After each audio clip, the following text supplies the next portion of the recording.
Les résultats qu'on trouve, ils sont à l'opposé de ce que nos modèles pouvaient nous prédire. Et donc ça, on ne s'y attendait pas, les scientifiques non plus. C'était une surprise effectivement en termes de proportion de fibres par rapport au microplastique. Je suis très heureuse et honorée d'accueillir aujourd'hui ici Fabrice Amedeo ainsi que l'ensemble de son équipe qui viennent nous partager des résultats de longs mois de travail, de recherche, d'aventure et de rebondissement. Alors aujourd'hui, nous sommes à Marseille pour un moment important de mon projet puisque nous allons annoncer les résultats de la campagne de mesure microplastique. Pour Honnête, c'est un projet qui a vraiment du sens sur comment on peut agir pour préserver la biodiversité. Et on a contribué finalement au financement de ce capteur et c'est un vrai plaisir pour nous de voir aujourd'hui les résultats. Je voudrais aussi remercier Fabrice pour le collectif créé.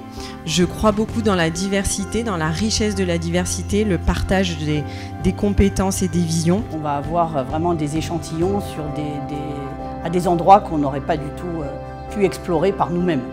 Le temps d'une course, finalement, c'est un temps aussi qui nous intéresse, parce que c'est un temps qui est très concis et ça nous permet de véritablement avoir une sorte de polaroïde et une image à un temps T de la pollution plastique. Et ça, c'est quelque chose de formidable. Sur le Vendée Globe, on a eu 159 prélèvements et donc ça représente près de 160 jours juste d'analyse.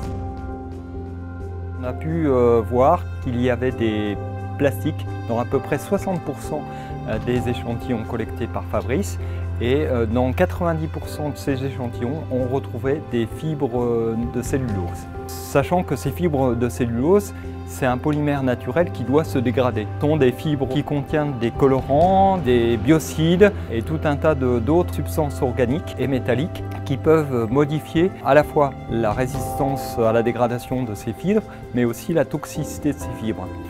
Ces polluants et ces additifs vont traverser la paroi de l'intestin et peut-être à terme induire des effets toxiques qui peuvent impacter la santé de ces organismes.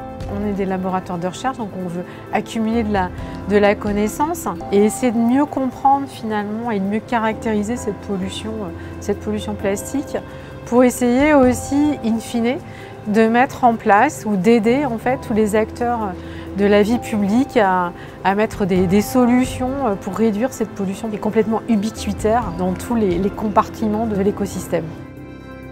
Merci à toutes et tous de nous avoir suivis, merci Honnête pour l'accueil à Marseille ce matin. Voilà, l'aventure continue avec des belles navigations et encore des mesures et bientôt j'espère de nouvelles annonces dans les mois ou les années à venir.